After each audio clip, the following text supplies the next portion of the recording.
Ndabasuje kandi mbaye ikaze mwe mubasha kudukurikira hano kuri YouTube channel yacu Tech Truster Pro. Ni channel ya tekinoloji, ni channel itugezaho ibintu bigiye bitandukanye mu ikoranabuhanga, muri tekinoloji, ndetse tugira n'ama education tutorial, amasomo afasha abanyeshuri, abarimu mu masomo ya tekinike bagenda bigisha. So nagushishikariza gukanda subscribe kuri channel yanjye kuko uzagenda ubonaho byinshi cyane bigiye bitandukanye. Amazina yanjye ni nizindi Daniel cyangwa se Neizo Pro. Akaba ari njye ubagezaho video zose mubona kuri channel yacu. Hariho video zitandukanye zigisha, wajyaho ukareba ijyanye n'ibyo ukeneye, kandi nawe watwandikira muri comment ukatubwira icyo ukeneye. So umuntu umwe yaratubajije ngo ese ni yihe application nakoresha nshushanya hydraulic circuit cyangwa se pneumatic circuit.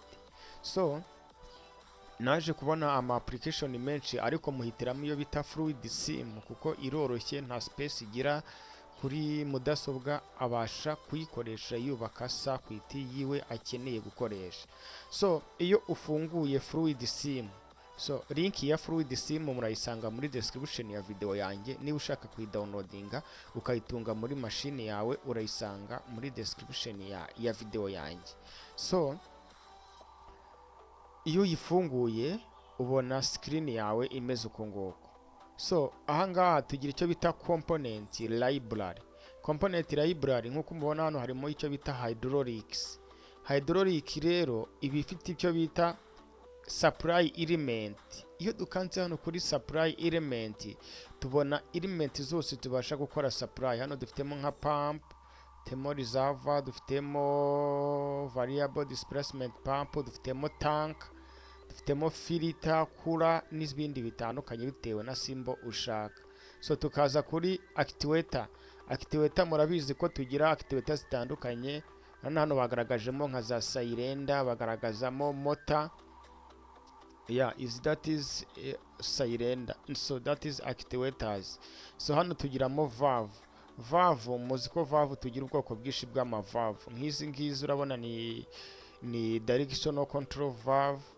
Hano tukagiramo frequency used valve, tugiramo mechanical operated.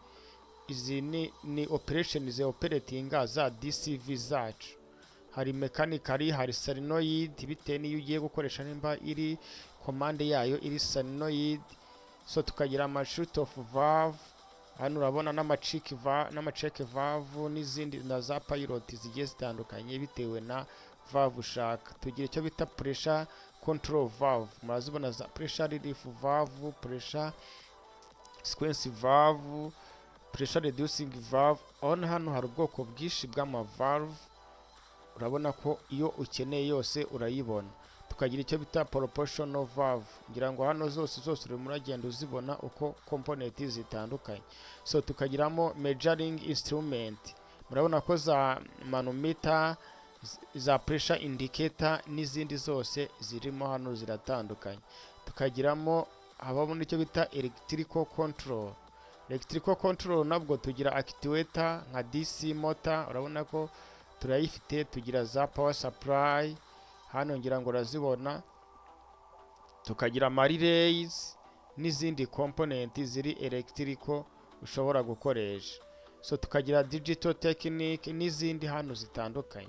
So izi component zose ni component zigufasha gukora hydraulic circuit.